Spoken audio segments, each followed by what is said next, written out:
Oppan Gangnam Style.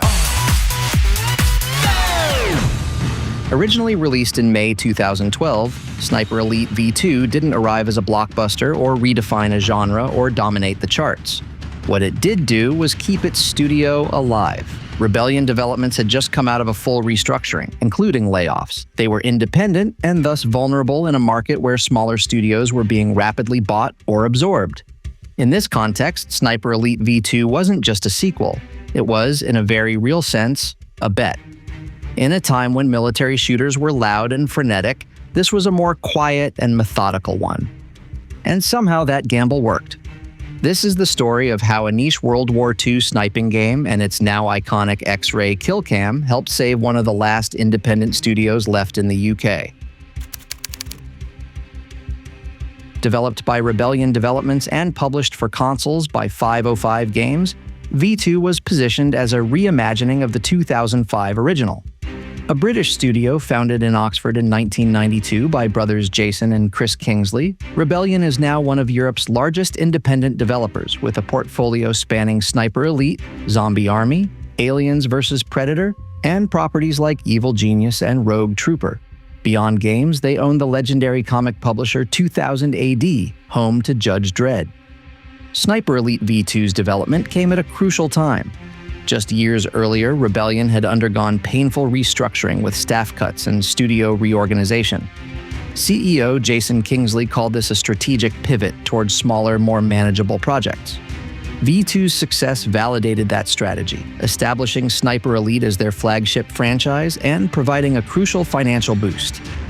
Over the years, Jason Kingsley has become a key industry figure in the UK. Falling just short of being knighted, he was awarded an OBE, a British honor for economic contributions. He also co-founded the Independent Game Developers Association, or TIGA. We'll touch on that later.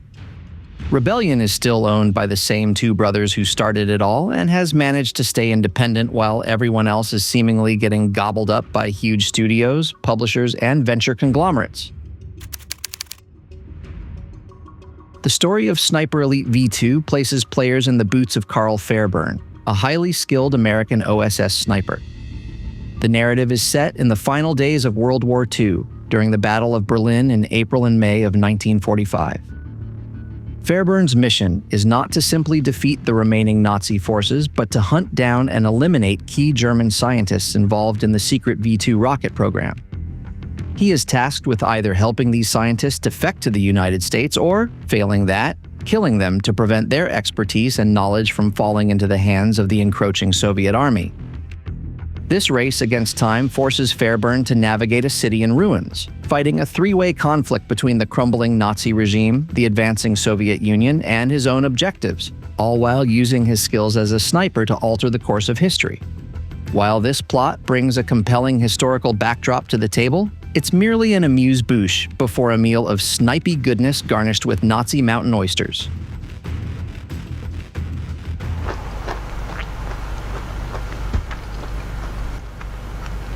The texture's a little bit different than I thought it'd be. The game's most controversial story content originally came in the form of DLC. The centerpiece of the Silver Star Edition package is the Assassinate the Führer mission. Originally offered as a pre-order bonus specifically at UK retailers, its bold and controversial premise generated significant media buzz that helped put the game on the map. Built on Rebellion's proprietary Asura engine, the same engine they're still using today, the gameplay of Sniper Elite V2 revolves around tactical third-person stealth and sniping. Unlike the run-and-gun style games like Call of Duty, Sniper Elite V2 rewards patience and cunning. This core loop revolves around finding the perfect vantage point and carefully planning your shots, using tools from binoculars that tag enemy positions to trip mines to cover your back or aid in escape.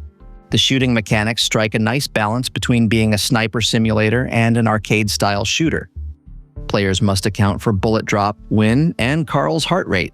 A steady hand and careful timing are crucial for long-range kills.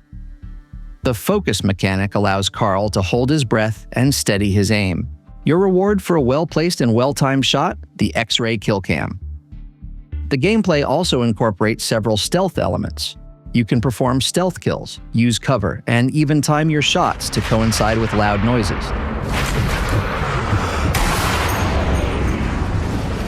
Non-sniping combat with submachine guns and pistols is intentionally clunky to discourage direct assault and maintain focus on precision shooting.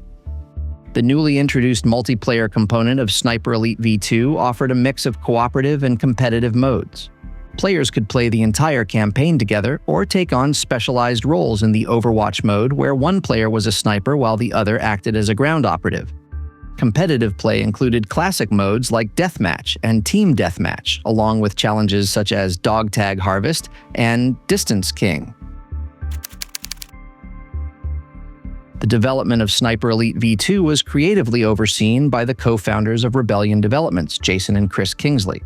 While they are CEO and CTO of the studio, they also served as game directors.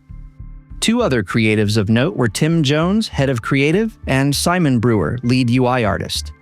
Jones became the public-facing spokesman for the series and was instrumental in pushing later entries toward a less linear, more open-ended design. Simon Brewer handled the game's front-end and HUD design, an often underappreciated role that's critical for a precision sniping game requiring detailed scope mechanics and on-screen information. His career trajectory since has been impressive. From starting at Rebellion in 2008, he's worked at Rocksteady on Batman Arkham Knight, Unbroken Studios, Sony, and currently serves as principal UI/UX designer at Supermassive Games. He's also authored The Pocket Mentor for Video Game UX/UI, a guide for aspiring designers. The game's score was composed by Mark Rutherford, whose eclectic background brings some unexpected musical depth to the series. Rutherford's journey to video game composition is anything but typical. He started as guitarist for the pelvically gymnastic 80s band Jimmy the Hoover, then spent a year and a half in Central and Eastern Africa recording with native tribes before becoming a pioneer in electronic music. He has collaborated with many famous artists such as William Orbit, Goldie, Peter Gabriel, and Mike Oldfield. His transition to game scoring leveraged this diverse experience. His first foray into video game composition was 2010's Aliens vs. Predator. For this soundtrack, he recorded with orchestras in Slovakia, while also constructing custom percussion kits from metal scraps to create his own musical representation of alien soundscapes. Since Sniper Elite V2, Carl Fairburn has been voiced by Tom Clark Hill, an American actor best known as the voice of Tony the Tiger in the Frosted Flakes commercials. Clark Hill's video game resume also includes Sergeant Cortez in Time Splitters. So, been with the agency long? And Eskel in The Witcher. A long time ago, that. Thanks. His performance as Fairburn divides both critics and players. Some find his delivery monotone, while others appreciate his authentic pronunciation of foreign terms and steady, no-nonsense approach befitting a professional sniper's persona. Regardless of what any of us thought, Tony thought the performance was great! The marketing for the original Sniper Elite V2, released in 2012, was primarily centered on the X-ray kill cam.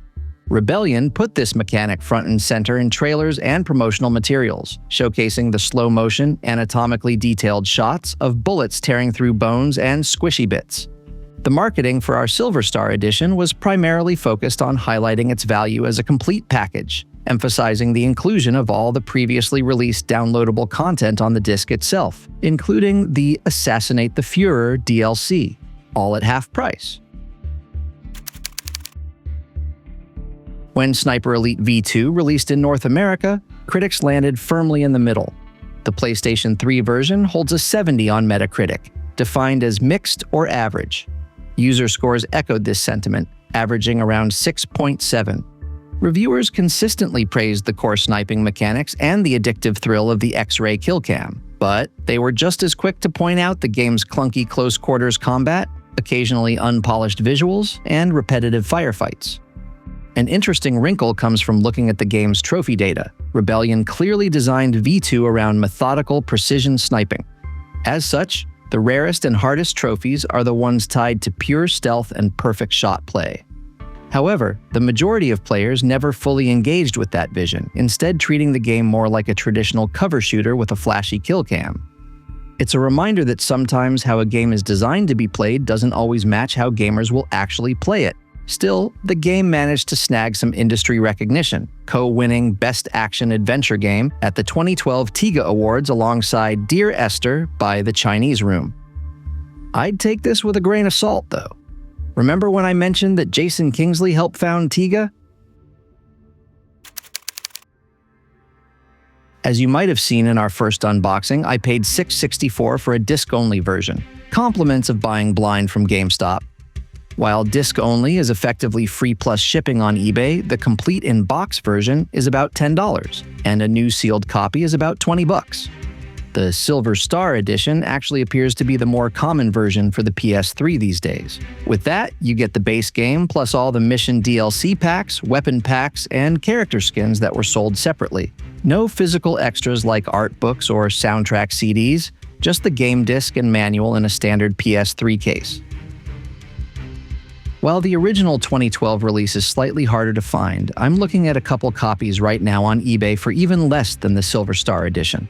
So, your mileage may vary. Whichever edition you get, it's a small price to pay to shoot Nazi nards in slow motion. Now that is the pinnacle of interactive entertainment. Ultimately, Sniper Elite V2's legacy extends far beyond its mixed reception and unique design. Its commercial success proved to Rebellion that there was a viable market for a slower, more methodical sniping game with a high-impact payoff. This success paved the way for more ambitious and refined sequels. The game cemented Rebellion's place as a master of its specific niche, and today it stands as the one that saved a franchise and a studio. Isn't that just nuts?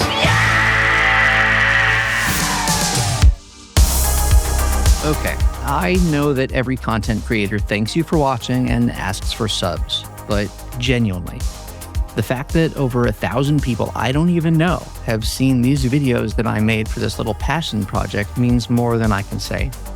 And this little channel is only a month old, so this isn't a platitude. There's not going to be any graphics or calls to action this time. Just thank you. And a special thank you to my daughter, who helps me trim some of the cringe from every video. Catch you on the flip side.